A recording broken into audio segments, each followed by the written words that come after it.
Hi everybody, welcome back. I'm glad everyone made it home safely yesterday. We got a little bit of moisture here in Utah, so it was kind of a little bit of a kerfuffle. But it's supposed to warm up, so we should be good. Anyway, now that that tangent's out of the way, how's everybody doing? I hope everyone's doing great. So today we are going to have a wonderful conversation about resentment and more specifically, Nami's resentment. Before we get too ahead of ourselves, go ahead and smash that like button, give this video a thumbs up, that means the world, and also subscribe to my channel, that would help me out greatly. Now let's get into today's video.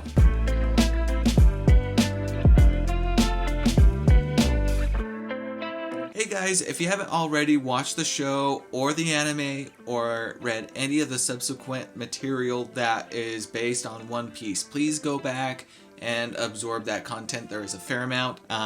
This is your final spoiler warning, and now let's get into today's episode. So, Nami is a wonderful, wonderful person to look at for an example of resentment. Well, what is resentment? Resentment is that feeling of bitterness, anxiety, frustration, and anger. And it lingers with you after usually traumatizing events. Nami is someone who has been through many, many hard things in her life, both losing her family and becoming an orphan for a little bit, and then being adopted by a woman who was sent there to help her village. Okay? Nami has a lot of hate towards any pirate. How she manages to find that amusement and that friendship with both Zoro and Luffy is amazing. All of these people have different attributes that build each other up in both positive and in negative ways. The negative attributes get thrown to the wayside as the positive attributes help one another amongst the crew achieve their final goals. Zoro couldn't be the world's greatest swordsman because he didn't have a group of people or a group of friends or a family behind him supporting that goal. Luffy can't become king of the pirates without an acknowledgement that he even has a crew. Now we look at characters such as Nami, right? What is her objective? Her objective is to become the world's greatest navigator and make a map of the entire world. That is an impeccable goal. Nami's journey is tragic. In the beginning, she is probably about 5 or 6 and loses everything she knew to be her home.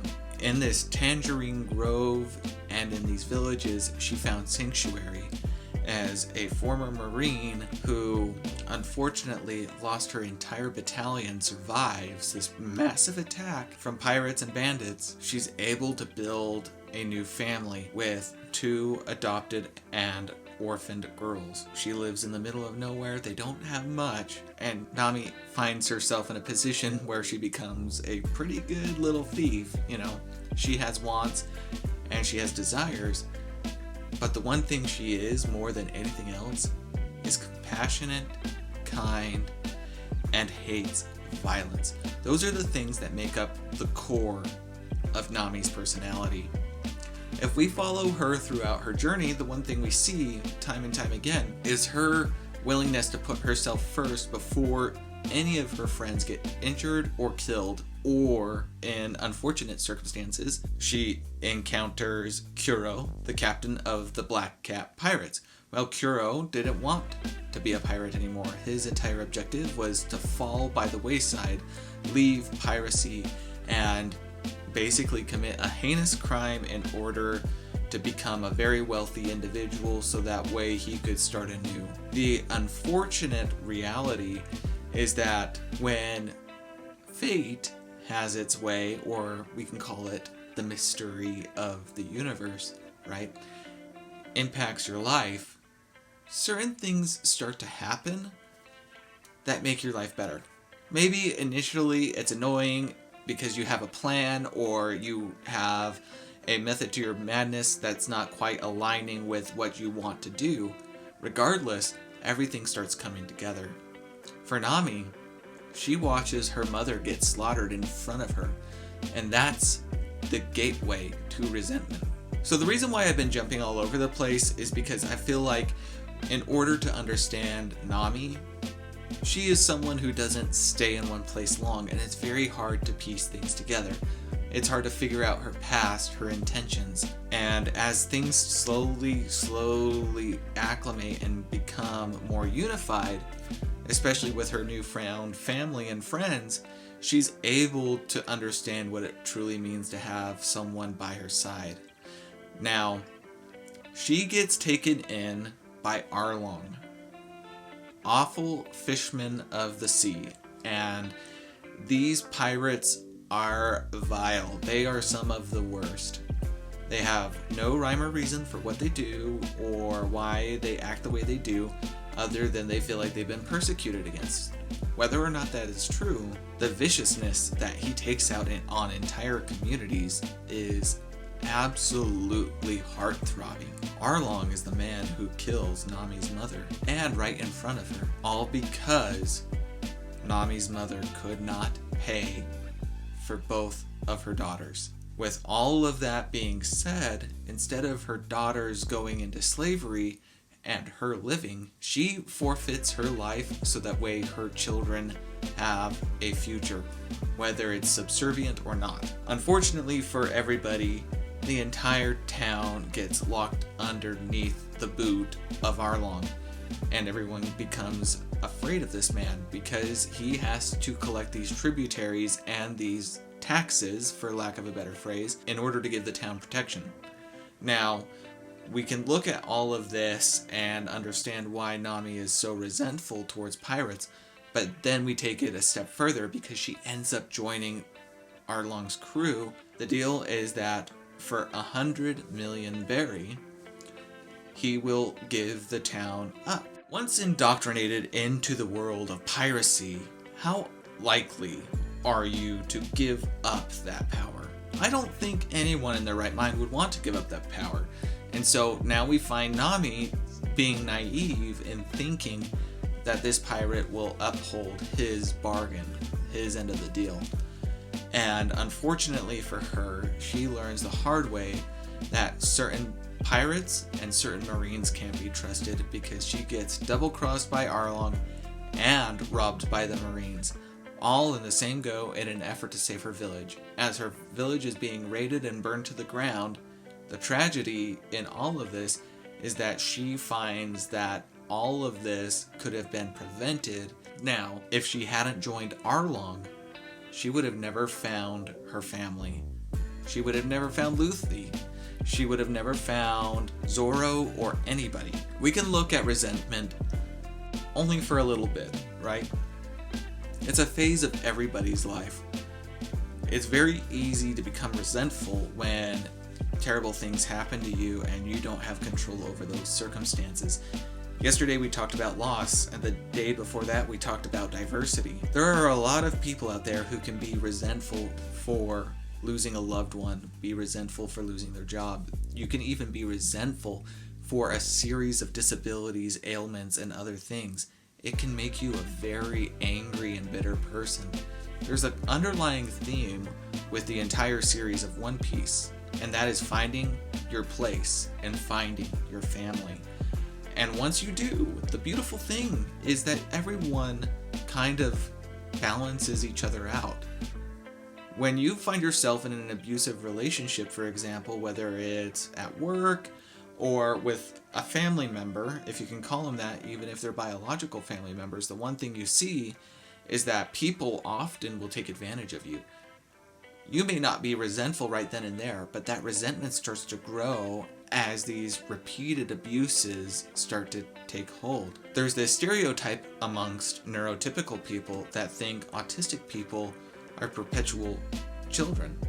Now, depending on the severity of your autism, that could be true, but I take offense to that because some of the smartest people on this planet are people who do not fit into any given mold. The founding fathers of the United States were probably all very neurodivergent, and if they were around today, they'd probably ask for the best therapist or support group and to pass the Adderall. I heard another content creator said that, and I had to say it.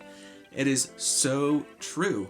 Who would want to be locked in a place where you can't make your own destiny. Nami's able to overcome her challenges and her grief and her resentment, all because people will not abandon her. Her friends, her family will not abandon her. Her adopted sister cast her out. The reason why Nami could not bring herself to being vulnerable with the townspeople or her sister was because she didn't believe in herself. She believed in her abilities, her strength, her skill as a fighter, her skill as a thief, a skill, that she had ever since she was a child and had to develop because she was on a pirate crew. But the one thing that she always ended up falling back on was her strength and her wit. When you peel back the layers, you truly see how gentle she can actually be. She's a child. She's someone that was burned really bad.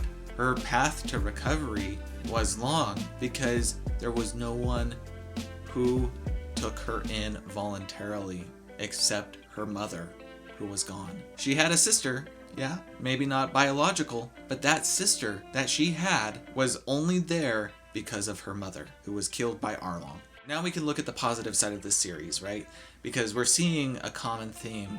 A damage, a scar, anything that any of these characters have gone through, they build each other up because they pick up on each other's strengths and ignore their weaknesses.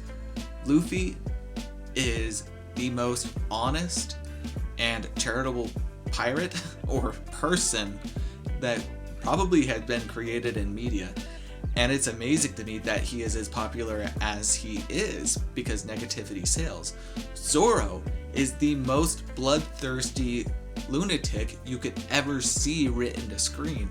Yet he is the most genuine and authentic person you will ever meet. Nami is the most resentful, bitter, and angry person you will ever see written on paper. Yet she is the sweetest child you will ever see. No violence. She doesn't want hate or fear. We look at some of the other characters that we'll get to meet later, and we'll talk about them tomorrow. But some of the amazing things that we're seeing is that all of the people build each other up. What are you resentful over? My biggest resentment as a child was my unwillingness to realize that I was different. I didn't get diagnosed with autism until later in life. And, it seems like everyone's getting diagnosed with autism these days. But there was an issue where people kind of got pushed under the radar. And I fell incredibly behind. Now, on the other side of this, some of the other things I was resentful over was my sexuality. I didn't want to come to terms with that because why would God create me this way? Why would I be born a sinner? When all I needed to realize is that the people that loved me the most were always going to be in my corner. Everyone has their weaknesses, their strengths, and resentment is a very strong indicator of depression and anxiety. And when you can move away from your resentments by having that support group, you will be the best version of yourself, and everyone will be able to see it. This video was one that I wanted to do for a long time because I saw not only myself, but some of my family and some of the people I care about in Nami. She is so kind, so compassionate. I love Nami, and I can imagine that there's a huge fan base. If you look at my wallpaper on my computer, obviously there are a lot of people that love her too. And so, down in the comments, put your favorite One Piece character. I'm interested to know. Is it a character I haven't gone over yet? Is it someone we're going to talk about tomorrow? Perhaps.